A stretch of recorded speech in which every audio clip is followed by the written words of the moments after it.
अस्सलामु अलैकुम वरहमतुल्लाहि वबरकातुहू। बिस्मिल्लाहिर्रहमानिर्रहीम। कुल्लु नफ्सिन ज़ाइक़तुल मौत। बेशक हर जानदार नफ्स को मौत का मज़ा चखना है। सामिन इकराम, 2-4 दिनों से फोटो वायरल हो रहा है और काफ़ी मैसेज फैल रहा है कि एक हाफिज साहब महाराष्ट्र की एक मस्जिद में तरावी पढ़ाने के लिए गए हुए थे, जो ज़िला पूर्णिया के थे। उनका इंतकाल हो चुका है और कई दिन से ये खबर फैल रही है कि उनको बहुत ज़्यादा टेंशन हो गया था और रात के टाइम पे भी याद कर रहे थे। तो आज इसी के ऊपर से हमें बात करनी है कि तरावी जो हम पढ़ाते हैं उसका सिस्टम क्या होता है, किस वजह से ऐसे हालात हुए वो तो अल्लाह ताला ही बेहतर जाने। लेकिन कुछ आज के दौर में कुछ वजूहात ऐसी है जो हम अंदाज़ा लगा सकते हैं किस बिना पर उनकी मौत हुई है, जो मैं 2-3 आपके सामने सबूत के तौर पर वीडियो भी पेश करूंगा ताकि आपको अच्छी तरीके से पता चल जाएगा कि हाफिज साहब की मौत और दूसरे लोगों की जो मौत हो रही है वो किस वजह से हो रही है। क्योंकि मौत हुई, ज़्यादातर लोग कह रहे हैं कि इनको ज़्यादा टेंशन हो गया था। मुअज़्ज़ज़ सामिन इकराम, आजकल देखा जाए तो मौत ज़्यादा हो रही है। किसी को हार्ट अटैक से हो रही है, किसी को घबराहट बेचैनी की वजह से हो रही है। एक चैनल है मेरा सफ़र, मोहम्मद फराज भाई का, उनके भी कुछ दिनों पहले फूफा का इंतकाल हो गया था। उन्होंने भी उन्हीं के चैनल में बताया कि वो भी जो उनके फूफा थे, हाफिज थे, कारी थे, अचानक तंदुरुस्त होने के बावजूद कोई बीमारी का पता ही नहीं चला और उनका इंतकाल हो गया। आओ उनकी बात उनकी ज़बानी सुनते हैं। एक्चुअली कल हमारे फूफा का अचानक से इंतकाल हो गया था, तो इंतकाल में जाना पड़ा। और दोस्तों, ये जो इंतकाल हुआ है सच में यार, इसने हिला कर रख दिया। ज़िंदगी का कोई भरोसा नहीं है। एक पल में इंसान को कब क्या हो जाए कुछ नहीं पता। माशाल्लाह हमारे जो फूफा थे लंबे चौड़े थे, 6 फीट से ज़्यादा उनकी हाइट थी, हेल्थ भी काफ़ी अच्छी थी, हाफिज थे, कारी थे, रमज़ान के महीने में कुरान सुनाते थे। इस बार भी कुरान सुना रहे थे। अचानक से हार्ट अटैक हुआ और हॉस्पिटल ले जाने के बाद पता चला कि उनका इंतकाल हो गया। किसी तरह की कोई बीमारी नहीं थी, न जाने क्या हुआ ऐसा कि अचानक से हार्ट अटैक आया और उनकी मौत हो गई। हट्टे कट्टे, जवान, तंदुरुस्त, लंबे चौड़े, हाफिज़ व कारी एक पल में दुनिया को छोड़कर चले गए। मुअज़्ज़ज़ सामिन इकराम, जैसा कि आपने सुना मोहम्मद फराज भाई की बात, जो उनके फूफा का किस तरीके से इंतकाल हुआ, उन्होंने बताया।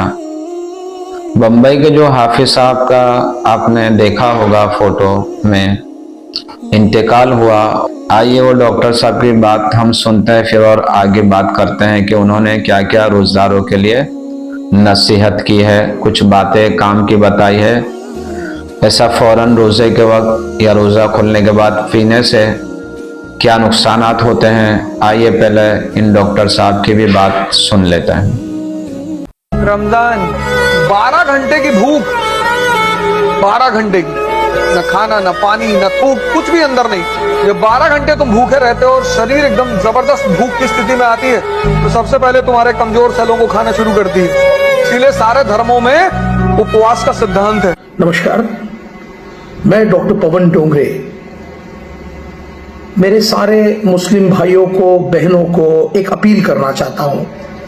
रमजान के दिनों में जब आप रोजा रखते हैं, रोजा रखने के बाद में शाम के समय किडनी और बॉडी की स्थिति डिहाइड्रेटेड होती है और इफ्तार के बाद में अगर आपने कोल्ड ड्रिंक पिया, खास तौर पे कोई भी तरह का कोल्ड ड्रिंक, मैं सिर्फ किसी Pepsi, Thums Up, 7 up, Sprite या किसी ब्रांड का नाम नहीं ले रहा हूं, कोई भी कोल्ड ड्रिंक, खास तौर पे जो गैस वाली कोल्ड ड्रिंक रहती है, चाहे वो जीरा सोडा हो या इस तरीके का पिंच हो या कोई भी चीज जिसके अंदर गैस होती है, अगर इसको आप पिएंगे इमीडिएटली इफ्तार के बाद तो कई बार चांसेस है कि किडनी के ऊपर लोड ज्यादा आके किडनी फेल होने के भी चांसेस है। तो मेरा ये महत्वपूर्ण मैसेज सारे लोगों के बीच में आप फैलाइए। मैं डिपार्टमेंट ऑफ सर्जरी से बिलोंग करता हूं, मैं एक कॉलेज के अंदर प्रोफेसर हूं। इस नाते से आज का मेरा ये वीडियो मेरे सारे मुस्लिम भाइयों को, बहनों को और बच्चों को है कि आप रमजान के महीने में इफ्तार के बाद में कोल्ड ड्रिंक, जो गैस वाली कोल्ड ड्रिंक है, वो न पिए। Thank you.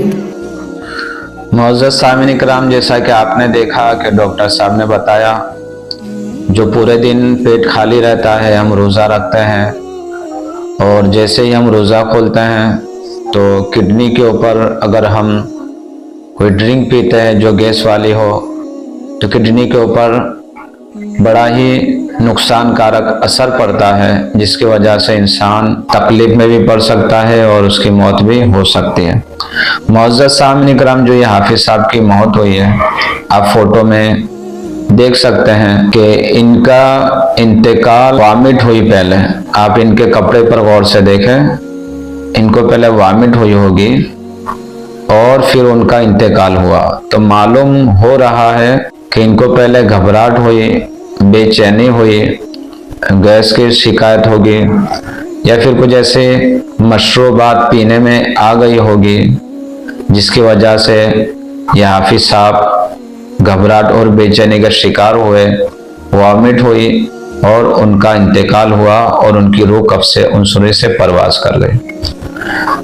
ये कई वजूहात हो सकती है। दूसरी वजूहात मेरी नज़र में ये भी है कि जिसने लोगों से भी, जो हमारे पुराने साथीदार हैं, हाफिज सरफराज और दूसरे भी कई हैं, मुफ्ती साहब, तो उन्होंने जो हालात बताए उनके जो इमामत के जगह के, कि आजकल मौतें ज़्यादा हो रही है, मौतें कसीर हो रही है। मौत आने की वजह, मौत होने की वजह कोई पता नहीं चल रहा है, यही घबराहट, बेचैनी और मौत हो गई। बीच में मैंने एक न्यूज़ का टुकड़ा जो व्हाट्सएप पर आया था, उसमें खबर ये थी, गुजराती में लिखा हुआ था, तो कोरोना की रस्सी लेने के बाद जो आजकल मौतें हो रही है, तो तंत्र ने और हेल्थ सेंटर वालों ने हाथ अद्दर कर लिया है। किस वजह से लोगों की मौतें हो रही हो पता नहीं चल रहा है। तो मेरे ख्याल से, मेरे नज़र में, कोरोना वैक्सीन लेने के बाद जिन जिन लोगों ने भी कोरोना की वैक्सीन लिए हैं,